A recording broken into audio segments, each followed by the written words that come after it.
kembalikan kamu menjadi kafir, dan ini berlaku pada hari ini. Orang-orang yang memenuhi tadi saf-saf bulan puasa, akhirnya kafir juga. Orang-orang yang pergi umrah holiday pun jadi kafir juga. Inilah masalahnya hari ini. Kenapa? Karena mereka taat kepada puak orang-orang kafir ini. Allah dah menjanjikan kita itu, dan itulah berlakunya pada hari ini. Dan sekali lagi Allah mengingatkan saya dan mengingatkan kita semua dalam surat At-Taubah ayat ke-125 yang bermaksud, adapun orang-orang yang ada penyakit, Allah sebut penyakit di dalam hati mereka. Penyakit apa? Kalau kita baca tafsir ulama-ulama mutabar, mereka kata penyakit ini ada penyakit kekufuran, penyakit yang cinta kepada orang kafir, penyakit yang percaya kepada orang kafir, penyakit yang yakin kepada orang-orang kafir itu. Maka surah Al-Quran itu menambahkan kekotoran, yaitu kekufuran mereka, kepada kekotoran yang ada pada mereka, dan mereka mati sedang mereka berkeadaan kafir.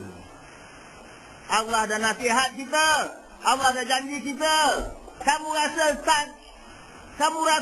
sayang, kamu rasa suka dalam hati kamu sahaja, Allah sebut dalam hati pun kamu akan mati dalam keadaan kafir. Hari ini orang bukan saja suka dalam hati, dia orang sabit, sami'na wa ta'na, yes sir, thank you sir, I will follow you sir. Orang cakap orang kafir ni, yes sir.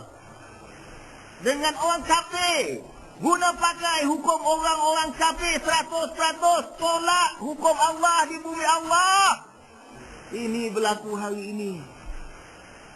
Kita harus kembali, kita harus ingat. Tuan-tuan yang saya kasih sekalian, puan-puan yang saya kasih sekalian, muslimin, muslimat yang dirahmati Allah sekalian, kembalilah kepada jalan Allah. Tinggalkan hukum orang-orang kafir ini. Tidak akan berlaku apa-apa pada kamu lakukan itu. Yakinlah kepada Allah, takutlah dengan Allah, taatlah kepada Allah semata-mata. Inna salati wa nusuki wa mahyaya wa mamati lillahi ta'ala. Ibadah aku, solat aku, hidup aku dan mati aku semata-mata kerana Allah. Ini janji kita setiap kali kita semayang, setiap kali kita mendirikan solat, tapi manusia lupa keluar saja terus taat kepada hukum orang-orang kafir. Sehingga orang kafir yang ini pun, saya rasa dia ketawa, yang kafir London, dulu ke London, yang penjajah kita dulu. Dia kata, what a stupid bloody Malays. Bodoh orang Melayu ni, dia kata. Bangang orang Melayu ni, kata, kita dah balik lagi, kita pun dia ikut hukum kita lagi. Dia pakai hukum-hukum kita lagi. Kalau tak percaya balik rumah cek Geran Tanah hukum tahun 1925. Kalau ada saman, cek hukum Jalan Raya tahun 1954. Kalau buat perjanjian perdagangan, cek hukum Akta tahun 1956. Semua berlaku sebelum mereka. Sebab istilah merdeka ini dalam Islam ada istilah merdeka. Salah satu cara untuk mendapat pahala yang besar adalah memerdekakan seorang hamba sahaya. Hamba sahaya ni kita boleh buat apa kita suka. Kalau saya ada hamba sahaya, perempuan, aku nak pakai kasut, pakai kasokin aku, hulur kaki dia kena pakai. Perempuan aku nak pakai baju aku, dia kena pakai. Malahan aku cakap, perempuan aku nak pakai seluar dalam, kau pakaikan, dia kena pakai seluar dalam. Malahan kalau malam-malam hari sejuk macam ni, nak masuk bilik hamba abdi itu pun boleh. Orang tuan boleh buat apa-apa pada tuan hamba abdi mereka. Tetapi hamba boleh telah memerdekakan hamba abdi, mereka tak boleh buat apa-apa. Malahan nak suruh siram pokok bunga pun tak boleh. Tapi hari ini katanya Malaysia merdeka, tapi ikut hukum sebelum mereka. Okeylah, mungkin tak faham hamba abdi ni, sekarang kita tak ada hamba abdi, kita cari kita macam ni lah. Kalau kita katakan seorang ditangkap kerana mencuri, dihukum penjara selama 6 tahun, tetapi dibebaskan setelah 4 tahun kerana berkelakuan baik. Pada hari dia keluar penjara tu, dia buka pintu penjara tu, buka, dia pun keluar, dia bye-bye penjara. Aku bertaubat, aku masuk lagi dah, aku nak balik rumah aku, dia kata. Tapi dia balik rumah, pukul 6 dia bangun. Kenapa? Sebab dalam penjara dia bangun pukul 6. Lepas tu dia dah bangun, dia tak mandi, dia terus senam. Kenapa? Dalam penjara kena senam dulu selama 30 minit, dia pun bersenam. Lepas bersenam dia terus mandi. Mandi dia mandi 10 minit. Kenapa? Dalam penjara mandi bagi waktu 10 minit dia. Masa itulah dia nak cuci rambut dia, nak bilas, nak tahu sabun, nak berak, nak kencing. Dalam masa 10 minit tu. Gosok gigi.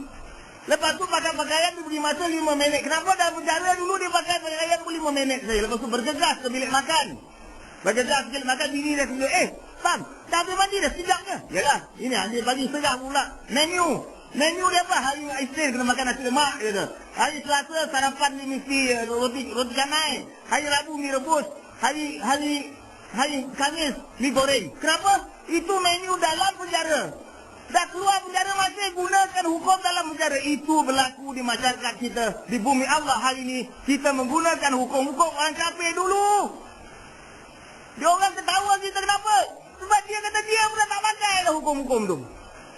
Hukum-hukum tahun 100 tahun dulu dia tak pakai. Kita masih guna pakai hukum 100 tahun dahulu masih pakai lagi. Ini yang saya pelik. Nama Merdeka ini tipu. Ini tipu ni semua. Merdeka ni mereka menipu kita. Silap mata besar untuk menipu kita. Salah satu cara tadilah. Salah satu cara mereka menipu yang kita melanggar perintah Allah. Sebab Allah berfirman dalam ayat surah Yunus ayat ke-59 yang bermaksud katakanlah kepada kaum-kaum yang mengadakan sesuatu hukum itu. Sudahkah kamu nampak baik buruknya sesuatu yang diturunkan Allah bagi manfaat kamu itu, sehingga dapat kamu jadikan sebahagian daripadanya haram dan sebahagian lagi halal. Katakanlah lagi kepada mereka, adakah Allah izinkan kamu berbuat demikian, atau kamu hanya mengada-adakan secara dusta terhadap Allah? Allah yang maha mengetahui dah tahu dah. Orang-orang kafir ni dia buat hukum Allah haramkan, dia sebahagian dihalalkan, sebahagian haramkan. Apakah hukum-hukum yang seumpama ini? Seperti mana saya kata tadi, saya buat kajian perkara ini. Saya lihat perkara-perkara yang berlaku. Pertama sekali, arak Allah mengatakan haram. Di zaman Rasulullah SAW itu mula-mula arak tidak boleh diminum sewaktu sembahyang. Kemudian tak boleh dimasukkan dalam masjid. Kemudian akhirnya Rasulullah SAW mengatakan arak diharamkan sama sekali. Maka sahabat-sahabat pun memecahkan segala balang-balang arak yang ada dalam simpanan mereka. Membuangkan segala arak yang mereka simpan di rumah masing-masing. Maka mereka tiadalah lagi arak digunakan oleh orang-orang Islam. Tapi hari ini ada arak halal, ada arak haram. Manakah arak halal itu? Kalau tak percaya, pergilah 7-Eleven, boleh beli, tak ada masalah. 7-Eleven tu jual aja. Arak pada siapa janji bayar. 24 jam dia jual. Kalau tak ada 7-Eleven pun pergi masuk kedai kopi Cina pun boleh beli arak, tak ada masalah. Kalau tak mau masuk kedai kopi Cina pun boleh masuk hotel-hotel mirip orang Islam pun ada juga jual arak. Bos-bos orang Islam, pelayan orang Islam pun juga ada juga arak. Kalau tak percaya masuk syarikat milik rakyat Malaysia 65% orang Islam pun ada jual arak. Dekat mana? Bukan jual, bagi free pula lagi arak ni. Di mana? Di syarikat penerbangan Malaysia Airlines. Masuk dalam, dia akan datang dengan 2 kali dengan tangan kiri kanan, dia pegang botol arak. Dia tanya, sir, red or white? Dia tanya, cik tuan, nak merah ke putih? Jadi saya dulu setan, saya tahu kalau saya makan daging saya nak merah, saya nak makan ikan saya nak putih. Dia bagi percuma. Dan saya bukan buat cerita, saya pernah ditawarkan begini, naik ke terbang pergi New York, naik ke terbang pergi London, naik ke terbang mana-mana dia bagilah. Arak percuma. Kalau tak percuma itu halal sajalah. Dihalalkan, dia kata tak apa. Boleh main golf, boleh minum arak, tak apa. Pergi kelab malam, boleh minum arak, tak apa. Mereka katakan. Tetapi ada juga haramnya. Di mana haramnya? Dia kata kalau haram, kalau ketika kamu memandu. Dia kata don't drink and drive. Jangan pandu kereta dan minum arak. Nanti dia akan cek. Dengan ada mesin breathalyzer, dia nak cek arak tidak. Barulah haramnya. Okeylah, arak tak biasa kita banyak lah. Kemudian apa lagi yang dihalalkan, sebagian dia haram.